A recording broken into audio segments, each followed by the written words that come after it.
Il faut une coïncidence entre la parole et la foi du cœur, sinon la montagne reste là. Mon juste vivra par la foi, et j'ai envie de dire pas par autre chose. Dieu n'a pas dit mon juste vivra par la religion, par l'exercice d'une religion, parce que la foi n'est pas tenue à ce que nous faisons. La foi, elle est tenue à ce qui se passe dans mon cœur. Nous, dans le monde, tout a une influence sur nos vies. Il suffit que tout ne se passe pas comme prévu, ça y est, on perd pied, on perd boussole, on ne sait plus ce qu'il faut faire, on panique. Mais tout ce qu'il se passe dans ce monde entier n'a aucune influence sur Dieu, sur sa nature. Il est Dieu. Le retour du Seigneur Jésus-Christ n'est pas une fable que l'on raconte aux enfants sur les bancs des clubs du dimanche. Le retour du Seigneur Jésus-Christ n'est pas, j'allais dire, un mythe ou un conte de fées. Le retour du Seigneur Jésus-Christ, c'est une réalité. Et Jésus revient bientôt. C'était un grand plaisir pour moi de pouvoir ouvrir la parole de Dieu avec vous ce matin. Merci pour la confiance que vous m'accordez, à mon épouse, moi-même, pour vraiment cette chance ensemble de pouvoir ouvrir le Saint-Livre ensemble. Et je voudrais qu'on puisse faire 2 lectures ce matin. Une première lecture dans le livre de l'Épître aux Hébreux. Est-ce que vous avez vos Bibles ce matin ? Vous les avez avec vous ? Vous avez laissé votre épée à la maison. Vous avez vos Bibles ? C'est important de lire la Bible. Alors, je vais faire même une petite précision. Je sais qu'il y en a qui aiment bien avoir leur Bible sur leur téléphone. Alors, je ne sais pas que je suis de l'ancienne école ou de l'ancienne génération, mais moi, je trouve que c'est pas la bonne et c'est pas la meilleure solution, le téléphone. Alors oui, alors c'est vrai, avant on était au papyrus, ensuite on a eu le papier, ensuite on a eu l'évolution, les technologies, tout ce que vous voulez.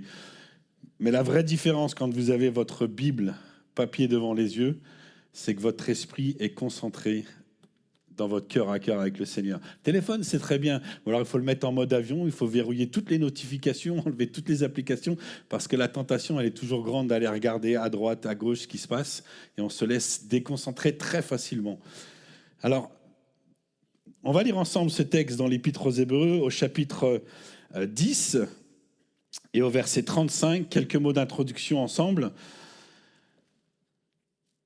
Il est dit ceci: n'abandonnez pas votre assurance à laquelle est attachée une grande rémunération, car vous avez besoin de persévérance, afin qu'après avoir accompli la volonté de Dieu, vous obteniez ce qui vous est promis. Encore un peu de temps. Et en fait, l'Écriture dit bien peu de temps. Parce qu'on s'habitue au temps qui passe. Bien peu de temps, trop peu de temps même. Beaucoup moins que ce que vous pouvez le penser ou l'imaginer. Celui qui doit venir viendra, il ne tardera pas. Celui qui doit venir, c'est Jésus-Christ. Est-ce que vous croyez au retour du Seigneur Jésus-Christ ? Vous en êtes convaincus ? Vous en êtes sûrs ? Jésus-Christ revient, et il revient très, très, très bientôt. Celui qui doit venir viendra, il ne tardera pas, il ne se fera pas attendre, il n'est pas en retard. Et vous le savez comme moi, nous avons une confession dans nos assemblées, dans notre foi. Jésus-Christ baptise du Saint-Esprit, Jésus-Christ guérit. Amen. Jésus-Christ sauve celui qui est perdu et Jésus-Christ revient. Ce sont les 4 piliers de notre foi, ce sont les 4 piliers de l'évangile qui sauve. Et je veux le redire ce matin, le retour du Seigneur Jésus-Christ n'est pas une utopie. Le retour du Seigneur Jésus-Christ n'est pas une fable que l'on raconte aux enfants sur les bancs des clubs du dimanche. Le retour du Seigneur Jésus-Christ n'est pas, j'allais dire, un mythe ou un conte de fées. Le retour du Seigneur Jésus-Christ, c'est une réalité. Et Jésus revient bientôt. Et nous pouvons le dire à l'analyse des temps dans lesquels nous sommes entrés aujourd'hui, à l'analyse des Écritures. Vous qui êtes des lecteurs férus de la parole de Dieu, vous le savez comme moi, bientôt le Seigneur Jésus-Christ revient. Bientôt, les cieux vont s'ouvrir. Bientôt, il y aura un jour de consolation pour nos cœurs, un jour de salut. Merci Seigneur Jésus-Christ pour ce jour où toutes les larmes qui ont coulé de nos yeux seront effacées. Un jour où nous verrons Jésus-Christ tel qu'il est dans sa gloire. Alléluia. Jésus-Christ revient, c'est l'espérance glorieuse de nos vies. Et je voudrais qu'on lise la suite. Et la Bible nous dit qu'en attendant ce jour-là, parce que nous sommes, nous, ici sur terre, nous vivons, nous continuons notre pèlerinage. Et le Seigneur Jésus-Christ nous dit ceci dans la parole, verset 38, « Mon juste vivra par la foi. Non par la vue, mais par la foi. Mais s'il se retire, mon âme ne prend pas plaisir en lui. Nous ne sommes pas de ceux qui se retirent pour se perdre, mais de ceux qui ont la foi pour sauver leur âme. » Chapitre 11, verset 1er, il nous dit ceci, « La foi, c'est une ferme assurance des choses qu'on espère, une démonstration de celles qu'on ne voit pas. » Et nous allons plus loin au verset 6. Vous prendrez là le temps de relire tout ce merveilleux chapitre sur la foi. « Or, sans la foi, il est impossible de lui être agréable. » Elle est très dure, cette parole. Enfin, dure, elle est pleine d'amour dans le Seigneur. Mais elle nous remet en place. Enfin, moi, chaque fois que je la lis, elle me secoue les triples. Si je n'ai pas la foi, je ne suis pas agréable à Dieu. Je peux faire tout ce que je veux. Si je n'ai pas la foi, Dieu ne prend pas plaisir dans ma vie. Sans la foi, il est impossible de lui être agréable, et il faut que celui qui s'approche de Dieu croie que Dieu existe et qu'il est le rémunérateur de ceux qui le cherchent. Amen. Jésus revient, mais Jésus déclare qu'en attendant son retour, je dois marcher par la foi. Mon juste vivra par la foi, et j'ai envie de dire pas par autre chose. Dieu n'a pas dit mon juste vivra par la religion, par l'exercice d'une religion, par la profession d'une religion. Non, sur le marché des religions, nous le savons, il y a beaucoup de foi. Beaucoup se réclament d'avoir la foi. Les catholiques vont dans les cathédrales, les musulmans vont dans les mosquées, les juifs vont dans les synagogues, les évangéliques vont dans les salles de culte, les témoins de Jéhovah vont dans les salles du royaume. Tout ce que vous voulez, beaucoup de monde sur le marché des religions se dit d'avoir la foi. Beaucoup disent avoir la foi, mais très peu ont la foi qui sauve. Dieu n'a pas dit, quand il déclare « Mon juste vivra par la foi », qu'il vivra de connaissance intellectuelle de ce qu'est la foi, ni d'expérience de tout ce que tu pourrais vivre avec le Seigneur. Ce n'est pas ce qui sauve. Ce n'est pas la foi qui plaît et qui est agréable à Dieu. Dieu n'a pas dit que le juste vivrait par des exercices qui démontrent la foi, mes actes, mes œuvres, même si elles sont importantes. Venir au culte, venir aux réunions de prière, jouer d'un instrument, servir le Seigneur, exercer un ministère, tout ce que vous voulez mettre au nom du Seigneur Jésus-Christ, tout ce que nous pouvons faire, ce n'est pas ce qui sauve, ce n'est pas ce qui est la véritable foi qui sauve. Parce que la foi n'est pas tenue à ce que nous faisons. La foi, elle est tenue à ce qui se passe dans mon cœur. Vous vous souvenez de cette parole du Seigneur Jésus-Christ ? Ce ne sont pas ceux qui disent « Seigneur, Seigneur » qui entreront forcément dans le royaume des cieux. Les gens viendront vers lui, mais Seigneur, on a prophétisé en ton nom. Seigneur, on a chassé les démons en ton nom. Seigneur, on a guéri les malades en ton nom. On a fait les choses de la foi. Mais le Seigneur leur dira, hors de ma vue, je ne vous connais pas. Retirez-vous de moi, vous qui commettez l'iniquité. Comprenez ce que veut dire le Seigneur dans sa parole, que sans la foi, il est impossible de lui être agréable. Alors on va aller plus loin ce matin, et je ne voudrais pas faire une étude complète sur la foi, parce que c'est un sujet qui prend beaucoup de place dans les Écritures, c'est un sujet qui a fait couler énormément d'encre. Il y a des livres, il y a des ouvrages sur la foi qui sont extraordinaires, des hommes qui ont été inspirés de Dieu pour en parler mieux que moi ce matin. Je voudrais simplement ce matin que nous puissions voir une facette de la foi. Vous savez comme moi que la foi, c'est un diamant qui est là aux 1000 facettes. Il y a énormément de choses à dire sur ce sujet. Mais ce que je vous propose, c'est de voir ensemble une facette de la foi, développer une facette qui est spécifique, la foi comme un don qui me permet de vivre le miracle. Vous croyez que Dieu fait des miracles ? Peut-être au milieu de nous, il y a des témoins, des miracles qui se sont passés dans les vies. Tout à l'heure, nous avons chanté ce cantique, cette phrase qui dit que lorsque la montagne est là devant moi, Seigneur, c'est toi qui l'abaisse. Mais j'allais dire, parce que ça m'encourage, parce que c'est le thème sur lequel je voudrais qu'on aille ce matin, quand la montagne qui est dressée devant moi, cet obstacle, par la puissance du Saint-Esprit, j'ai la capacité de lui dire « ôte-toi de là et jette-toi dans la mer ». Alléluia. Alors, on va lire ensemble un autre texte dans l'évangile de Marc, au chapitre 11, versets 19 à 26, si vous le voulez bien avec moi. Je crois qu'il va s'afficher. Et j'aime ce texte parce qu'il nous permet de découvrir Jésus-Christ. Jésus est l'auteur. Jésus est celui qui nous fait don, qui a créé la foi en nous. Jésus est celui qui mène la foi dans nos cœurs à la perfection. Jésus est celui qui est le prince de la foi. Et nous voudrions simplement ce matin nous laisser enseigner par celui qui est la foi incarnée. Alléluia. Si on doit écouter quelqu'un, c'est Jésus-Christ. Jésus dit ceci parce que les disciples étaient revenus, vous savez, juste avant, vous reprendrez le temps, il y a l'épisode du figuier qui a séché. Jésus avait faim, il n'avait rien trouvé dans le figuier, il avait maudit le figuier pendant la nuit, s'était complètement desséché, il était complètement mort, et le lendemain matin, quand il quitte Béthanie, il part avec ses disciples et il repasse devant le figuier. Et là, les disciples sont étonnés. Pierre lui dit « Hé Jésus, le figuier que tu as maudit hier, regarde dans quel état il est. » Et là, Jésus va nous enseigner. Regardez ce qu'il dit. Verset 22.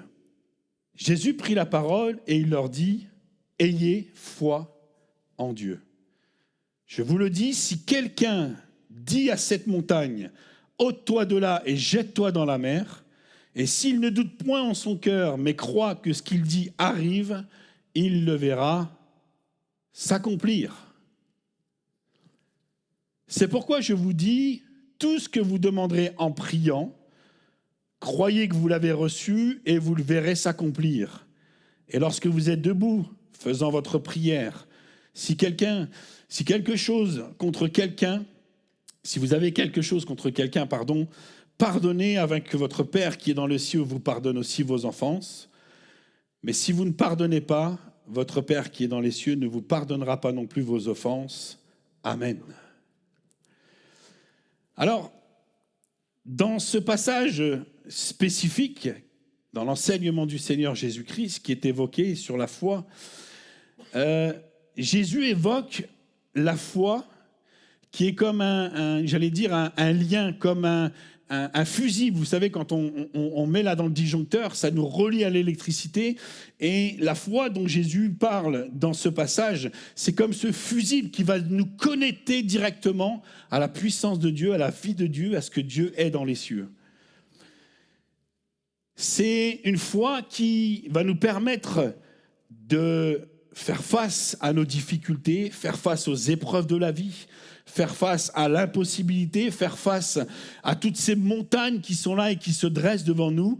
C'est cette foi qui va nous permettre de dire à la montagne, comme Jésus le dit, « Montagne, ôte-toi de là et jette-toi dans la mer. » Alors pourquoi je stipule ça ? Parce qu'il faut comprendre que dans ce passage, il ne s'agit pas de la foi qu'on pourrait appeler dite commune, la foi en termes de croyance.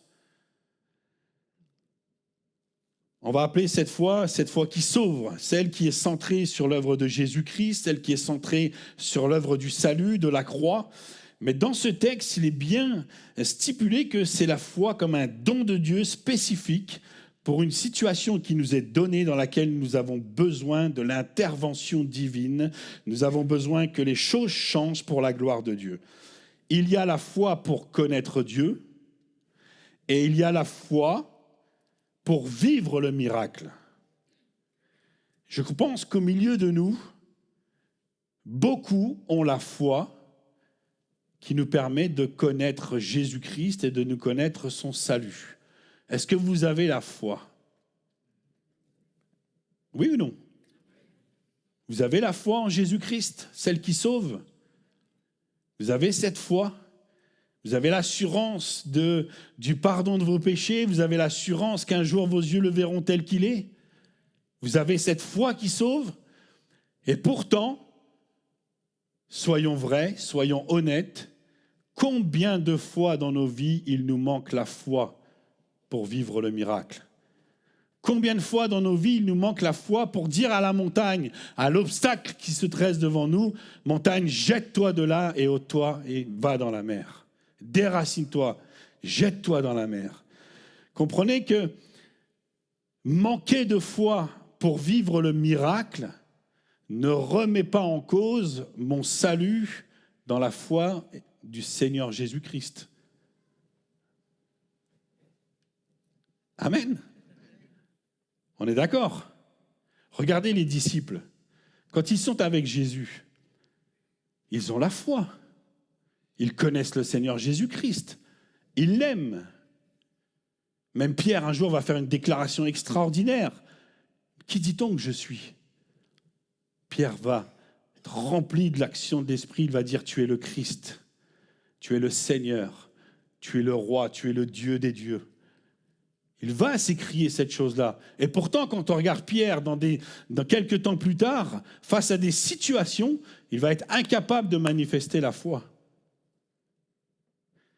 Vous vous souvenez de Marthe, lorsqu'elle est là devant le tombeau de son frère Lazare?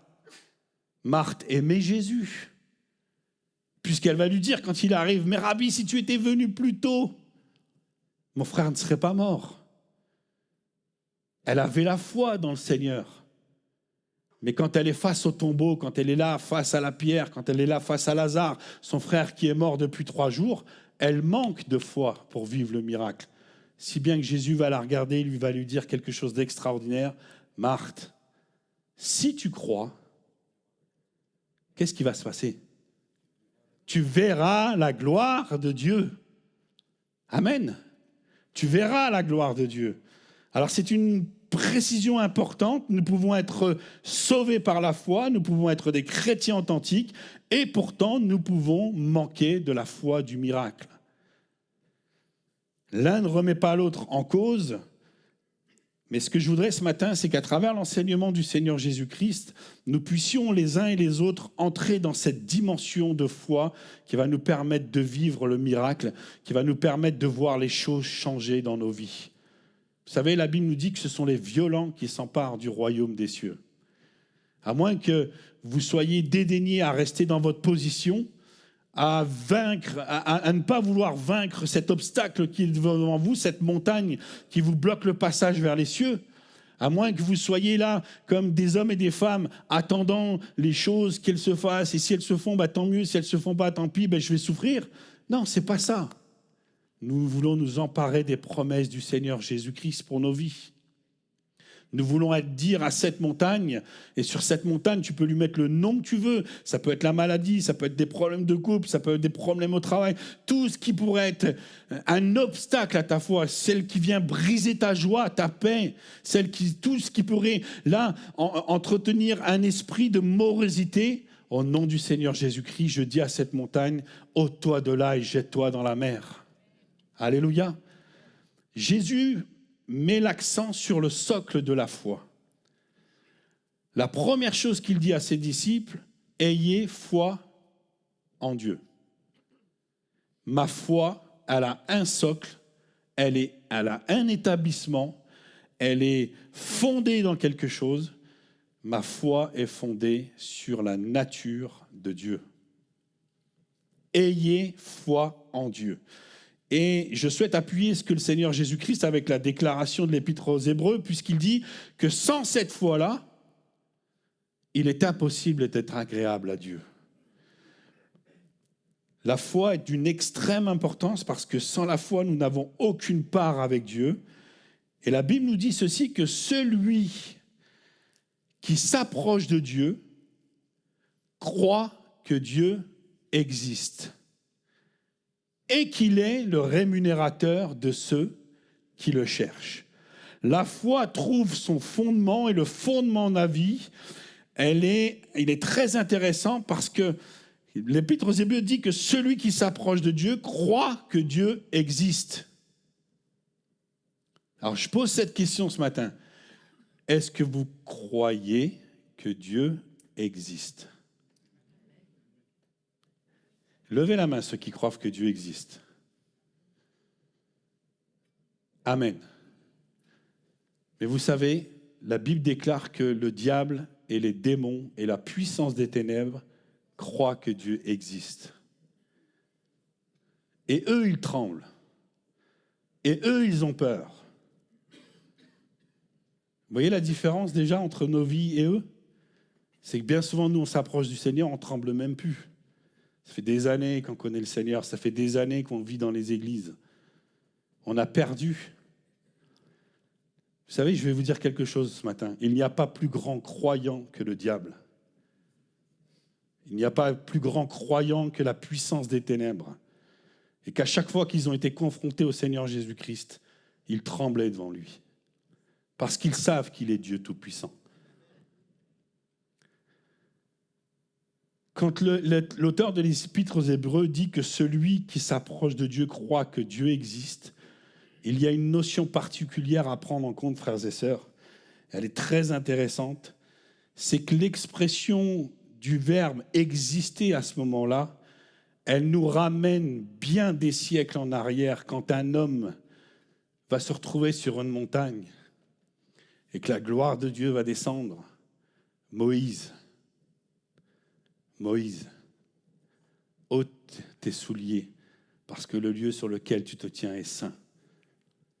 Tu vas être mon instrument de bénédiction pour le peuple d'Israël. Mais Moïse va poser cette question parce qu'il découvre qui est Dieu, il ne le connaît pas. Et Dieu va lui dire, je vais te révéler qui je suis. Et c'est ce que tu vas annoncer au peuple d'Israël. Et la Bible nous dit que Dieu va parler, il va lui dire, je suis celui qui est. Je suis celui qui est de toute éternité. Je suis Elohim. On a chez les Juifs ce nom qui est imprononçable, que nous, on a traduit par Yahweh aujourd'hui, avec trop de simplicité. Dieu lui dit, je suis le Dieu unique, je suis le vrai Dieu, le seul Dieu. Parce que Moïse, dans sa tête et dans tout ce qu'il vivait, avait une multitude de dieux, puisqu'il avait été élevé dans toute la splendeur de l'Égypte, mais avec les milliers de dieux que l'Égypte avait. Et Dieu lui dit, je suis le seul vrai Dieu, le vivant. Et on a souvent traduit ce « je suis » par « je suis celui qui est », enlevant une notion importante, puisque même dans nos Bibles, dans les traductions qu'on retrouve le plus souvent ce terme Yahweh est traduit par l'Éternel. Vous voyez ? Alors c'est juste, mais ça limite une notion, parce que quand on dit l'Éternel est Dieu, l'Éternel m'a béni, oui, on pense à un Dieu qui existe quelque part. Il est l'Éternel. Mais en fait, la foi du miracle n'est pas centrée simplement sur l'existence de Dieu, parce que nous croyons que Dieu existe, et si nous ne le croyons pas ce matin, nous ne serions pas là. Mais nous sommes là parce que nous savons qu'il existe. Mais la foi du miracle, quand Dieu dit « ayez foi en Dieu », il est simplement en train de dire que celui qui s'approche de Dieu croit et doit être convaincu que Dieu est, oui, il existe, mais qu'il est ce que lui dit être de lui. Vous voyez toute la différence ? C'est que moi, dans mes pensées, dans mes raisonnements, dans ce que je suis, je crois que Dieu existe et qu'il est quelque chose, ok. Mais Dieu n'est pas selon mes raisonnements. Dieu n'est pas selon mais selon mes fantasmes, selon ce que je crois, ce que j'ai envie de faire de ce que Dieu est. Non, Dieu est celui qu'il dit être de lui-même. Et c'est ça toute la différence. Dans sa parole, et c'est extrêmement important puisque c'est elle qui va engendrer la foi. La foi vient de ce qu'on entend et ce qu'on entend vient de la parole de Dieu. Et dans sa parole, Dieu déclare des choses sur sa nature. Amen. Dieu déclare des choses importantes sur qui il est. Dieu déclare de lui-même qu'il est Adonai, Dieu tout-puissant. Dieu déclare qu'il est Yahvé Rapha, celui qui guérit. Est-ce que tu crois que l'Éternel est celui qui guérit ce matin? Est-ce que tu crois que l'Éternel est Dieu tout-puissant? La Bible nous dit qu'il est Yahvé, qu'il est Jéhovah Jireh, celui qui voit et qui pourvoit à tous mes besoins toute ma vie. Est-ce que tu crois qu'il pourvoit à tes besoins tous les jours de ta vie? La foi, elle a un socle, et ce socle, c'est la nature même de Dieu. Dieu est immuable, Dieu est inchangeable, Dieu a en lui aucun nombre de variations. Dieu est celui sur lequel rien dans ce monde n'a une influence. Nous, dans le monde, tout a une influence sur nos vies. Il suffit que tout ne se passe pas comme prévu, ça y est, on perd pied, on perd boussole, on ne sait plus ce qu'il faut faire, on panique. Mais tout ce qu'il se passe dans ce monde entier n'a aucune influence sur Dieu, sur sa nature. Il est Dieu. Amen. Quand il y a eu la révolte de Satan dans le ciel, vous ne croyez pas que ça a fait trembler l'univers? Mais la Bible nous dit que Dieu était sur son trône. Il savait, mais il n'a pas été bousculé. Amen. Il savait, mais rien ne l'a perturbé. Quand le déluge a eu lieu sur la terre, la Bible nous dit dans le psaume, il était sur son trône et il régnait en majesté. Rien n'a d'influence sur Dieu. Alléluia. Et vous voyez, mon frère, ma sœur, ma foi doit être convaincue de tout cela. Ça, c'est le socle de ma foi. Heureux celui qui a la foi en Dieu. Je crois Dieu tel qu'il est. Et la version Chouraki est extraordinaire, je trouve, à ce moment-là, puisqu'elle dit que la version qui traduit l'Épître aux Hébreux, sans adhérence. Vous voyez, quand vous soudez deux morceaux de fer ensemble, une fois que c'est soudé, vous ne pouvez plus les séparer. Hein. Là, il faut tout casser sinon. Mais sans cette adhérence, sans cette soudure entre ma foi et la nature de Dieu, il est impossible d'être agréé par Elohim. Or, celui qui s'approche d'Elohim doit adhérer à ce qu'il est. Et enfin, Elohim devient le rémunérateur de ceux qui le cherchent. Ma foi n'est pas centrée sur ce que moi je fais de Dieu, mais ma foi a un socle, c'est la nature de Dieu telle qu'elle est. Et si je ne la connais pas, eh ben je prends le temps d'aller dans sa présence et je lui demande de me révéler qui il est exactement. Amen. Une notion complémentaire qui est intéressante quand Moïse reçoit l'expression du nom de Dieu, je suis ce que je suis en fait, je suis ce que je dis être, mais il y a aussi cette notion de je suis celui qui sera pour toi. Il y a une réalité, frères et sœurs, Dieu est ce qu'il est. Mais il sera toujours dans cette notion de devenir ce que moi je ferai de Dieu dans ma vie. Je suis celui qui sera dans ton quotidien. Je suis celui qui sera dans ta vie, dans tes problèmes, face à tes montagnes, face à tes obstacles. Beaucoup croient que Dieu existe, mais ils ont fait de Dieu un petit Dieu avec un petit D minuscule là, un petit Dieu qui est là dans leur petite vie, dans leurs petits problèmes. Non, ma foi s'élève dans la nature de Dieu. Dieu est Dieu. Amen. Ayez foi en Dieu. Ce que nous donne Jésus-Christ là dans ce passage, ce n'est pas une recette magique pour, là comme un slogan où on va prononcer, on va faire pour dire à la montagne, ôte-toi de là, jette-toi dans la mer et que mes problèmes s'en aillent. Non. Il est en train de nous dire, si vous voulez voir les montagnes se déraciner devant vous, eh bien, voilà ce qu'il faut comprendre, voilà ce qu'il faut mettre en place dans vos cœurs et dans vos vies. La deuxième notion et le deuxième accent sur lequel Jésus-Christ nous enseigne, Lisez ceci avec moi, c'est la proclamation qui est en adéquation avec l'état de mon cœur.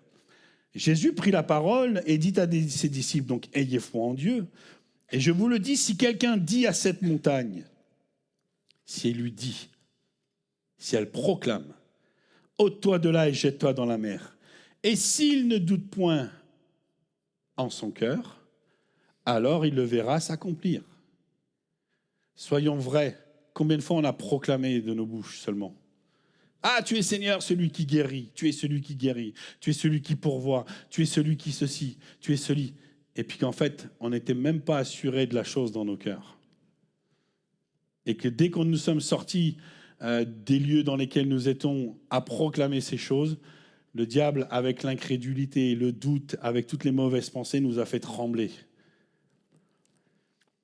Il y a deux choses à considérer avec attention, c'est que la parole, elle est créatrice. Vous savez que tout ce qui sort de votre bouche va créer quelque chose. Ça, c'est pas Étienne qui l'invente. C'est que Dieu a choisi que les choses se passent comme ça. La Bible nous dit que l'Esprit de Dieu planait au-dessus des eaux. Dieu dit, et la terre fut créée. Tout ce qui sort de ta bouche a un impact. Et ça, c'est pas valable que dans le monde spirituel, dans la communion avec le Seigneur, hein. Dans ton foyer, dans ta relation avec tes enfants, dans ta relation avec tes amis, dans ton quotidien. Tout ce qui sort de ta bouche va créer et engendrer quelque chose. Soit ça va créer quelque chose de bon, ça va créer une bénédiction, soit ça va créer une malédiction, quelque chose de mauvais qui va détruire. Et quand Jésus dit qu'il faut proclamer quelque chose pour que la montagne s'éloigne, devant la montagne, je ne peux pas proclamer tout et n'importe quoi. Je vais proclamer ce qui est en cohésion avec la volonté de Dieu pour ma vie. Je vais proclamer les choses qui sont importantes, qui vont me permettre que cet obstacle rende toute la gloire à Dieu quand il va être déraciné. Alléluia. Ce n'est pas pour ma gloire personnelle, mais c'est pour la gloire de Dieu. Et tout ce que je vais déclarer doit venir, j'allais dire, de l'onction de l'Esprit dans ma vie. Parce qu'il y a des fois, je ne sais même pas ce qu'il faut proclamer. Mais la Bible nous dit que l'Esprit intercède pour nous et qu'il est là et qu'il nous donne les choses que nous devons dire devant Dieu. N'oublions jamais que toutes les paroles qui sortent de nos bouches vont avoir un effet. Et là où il y a danger, frères et sœurs, c'est que le diable, la puissance des ténèbres, va récolter toutes les paroles qui sortiront de nos bouches. Et il les récolte. Vous savez, le diable est limité. Le diable n'est pas omniscient. Alléluia. Qui est omniscient ? Dieu. Dieu seul est omniscient. Je dis ça pourquoi ? Parce que souvent, il y en a qui disent « Ah, le diable a lu dans mes pensées ». Non, le diable ne lit pas dans les pensées des hommes. Il n'a pas cette faculté, il n'a pas cette autorité, il n'a pas ce pouvoir. Le diable ne devine pas ce qui se passe dans nos cœurs ni dans nos pensées. Amen. Vous le savez, ça. Dieu seul connaît tes pensées.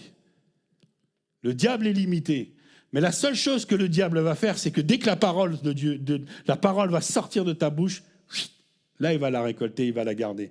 Parce que tôt ou tard, si la parole n'est pas en adéquation avec ce que tu avais dans le cœur, le diable va s'en servir pour te détruire. Veillons sur nos bouches, veillons sur nos paroles. Alléluia. La parole, elle est créatrice, mais la parole, elle est révélatrice, parce que ce qui sort de mon cœur, ce qui sort de mes entrailles et qui jaillit de ma bouche doit être en cohésion. Jésus déclare que c'est de l'abondance du cœur que la bouche parle. Et c'est tellement important d'en avoir conscience, que cette parole soit mûrement devant Dieu réfléchie. C'est que Jésus dit ceci: au jour du jugement, les hommes rendront compte de toute parole qu'ils auront proférée. Car par tes paroles, tu seras justifié, ou par tes paroles, tu seras condamné. Et devant nos montagnes, devant les obstacles de nos vies, ce qui sortira de nos bouches va produire un effet positif dans lequel nous serons justifiés devant Dieu, ou elles produiront un effet néfaste, une malédiction qui deviendra jugement encore pour nos cœurs. Si mon cœur est en proie au doute, s'il est nourri par l'incrédulité, au lieu que ce soit une conviction de foi, forcément, face à la montagne qui est tressée devant moi, si je proclame quelque chose qui n'est pas en adéquation, cette parole ne va avoir simplement une forme de piété, un slogan évangélique, elle va faire quelque chose de produire, mais en fait, elle ne produira jamais rien de bon puisqu'elle va être une malédiction pour ma vie. Il faut une coïncidence entre la parole et la foi du cœur, sinon la montagne reste là. Dieu accomplit des miracles, mais j'ai un ennemi à vaincre, c'est l'incrédulité, c'est le doute. Ma foi doit être basée sur la nature de Dieu, et quand je suis assuré de la nature de Dieu, je peux proclamer quelque chose qui va changer ma vie. Amen. Tout est possible à celui qui croit, mais tout n'est pas possible à celui qui flotte. Tout n'est pas possible à celui qui a un esprit qui tergiverse sur la nature de Dieu. Oui, non, peut-être, comment ?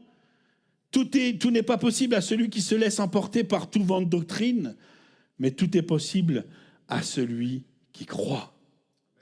Amen. Si tu confesses de ta bouche, et là vous m'avez compris, ce n'est pas simplement ma bouche et mon cœur, en adéquation, si de moi-même, de ma nature complète, si je confesse que Jésus-Christ est Seigneur, alors je serai sauvé. Amen. Je prends quelques minutes pour le dire, mais c'est extraordinaire ce que la foi fait. Je suis né dans une famille pasteurisée, croyante depuis tout début. Mes parents ont servi le Seigneur depuis que je suis né, avec mes frères et sœurs, et on a toujours vu un exemple à travers le ministère de mon père, un exemple d'un homme de prière et de foi. Et quand il a commencé son ministère, en quittant la ville de Montbéliard où il s'était converti, le Seigneur l'a envoyé sur une petite ville qui s'appelle Châteauroux dans l'Indre-et-Loire. La ville de Châteauroux, c'est une toute petite bourgade. Et à l'époque, quand il arrive ici, nous étions avec mes frères et sœurs, nous étions 4. Et quand on arrive dans cette ville, il n'y avait pas de grande église avec de grands moyens, des choses formidables. Non, c'était simplement une petite église avec 6 grands-mères et 1 ou 2 personnes. Il n'y avait pas de salaire, il n'y avait pas de compensation de tout ce que vous voulez. On vivait, comme mon père nous le dit toujours, par la foi, de pas en pas, un pas de foi chaque jour. Et on était arrivé à une dernière semaine, et il restait plus que 50 francs à l'époque. Et ça m'avait marqué, je devais avoir 6-7 ans. Il restait que 50 francs pour finir le mois. 50 francs, on faisait pas grand, on faisait quelque chose, mais pour 6 personnes, c'était très compliqué. Et se retrouver le dilemme de dire, est-ce que ces 50 francs, on achète à manger, on fait les courses, on fait quelque chose pour nous, ou est-ce que mes parents disaient, on met l'essence parce que il faut prendre soin des frères et sœurs, il y a le ministère, il y a encore les réunions à faire, et les seuls déplacements que je dois faire, c'est les 50 francs qui restent. Dur dilemme, hein. Je ne sais pas ce que vous auriez choisi, mais nous, à l'époque, on ne savait rien, on a subi un peu. Mes parents ont choisi d'honorer Dieu et de mettre l'essence dans la voiture pour s'occuper des frères et sœurs, des visites, de faire les réunions. Si bien qu'à un moment donné, c'était un samedi, je me souviens. Nous étions à l'heure du midi, les frigos, les placards, tout était vide de chez vide. Mon père décide une chose, il dresse la table, il met les assiettes, il met les couverts. Maman n'avait fait absolument aucun repas. Et il nous rassemble, on se met autour de la table pour manger. Alors, je ne sais pas si vous l'auriez fait, mais moi, je l'ai vécu. Et là, mon père se met en prière, comme tous les repas, et il décide de bénir celui qui pourvoit à tous nos besoins. Les assiettes sont vides. Et nous, avec mes frères et sœurs, on se regarde et dit, mais il y a quelque chose qui ne va plus là-haut. Et papa prie, te bénis dans le nom du Seigneur, de ce que tu es le Dieu qui bénit, tu es le Dieu qui sauve, tu es le Dieu qui pourvoit à tous les besoins, tu es le Dieu qui nous nourrit chaque jour. Il bénit le Seigneur dans le sens où il dit, je te bénis parce que tu as toujours pris soin de nous et tu prendras soin de nous jusqu'à la fin. Et il prie et il prie. Et la prière se termine avec un amen. Mais les assiettes sont toujours vides. Quelques minutes après, la sonnette sonne, la porte retentit, et il y a un homme qui se présente à la maison avec des cartons remplis de courses. Des courses, des choses à manger. Cet homme était un boulanger-pâtissier-traiteur reconnu sur la ville de Châteauroux. Et mon père, en fait, ce qui se passait, c'est que depuis quelques semaines et des mois en avant, sa femme et sa fille avaient rencontré le Seigneur Jésus-Christ. Mais lui, il était opposé parce c'était un homme qui était dur de cœur, fermé, un homme qui ne voulait rien entendre de Dieu. Et comme cet homme, sa femme, était celle qui s'occupait du magasin, le fait qu'elle aille à l'église les dimanches matins et les autres jours de la semaine, c'était du temps où elle n'était pas disponible pour le commerce. Donc il avait la rage contre M. Bergamini. Mais dans cette nuit-là, le Saint-Esprit a agi dans son cœur et il a préparé tout ce qu'il y avait à préparer pour que nous puissions nous nourrir jusqu'à la fin du mois. Amen. Mais si Dieu n'avait pas, Dieu n'aurait peut-être pas agi si la foi de mon père à ce moment-là, elle avait été vacillante. Imaginez s'il avait dit, voilà, c'est comme ça, et qu'est-ce que vous voulez, Dieu ne prend pas soin de nous, etc. Mais Dieu a été fidèle jusqu'au bout. Amen. Ma foi a un socle, c'est la nature de Dieu. Ma foi est convaincue et elle proclame la gloire de Dieu. Je ne sais pas si j'ai encore un peu de temps ou on est limité, je crois. Donc je ne vais pas aller plus loin ce matin. Je garderai la suite pour une prochaine fois, Dieu voulant. Mais vraiment que vous puissiez ce matin repartir de ce lieu simplement avec cette chose-là. Dieu est Dieu. Et ma foi est ancrée en lui. Amen. Que le Seigneur nous bénisse ensemble ce matin.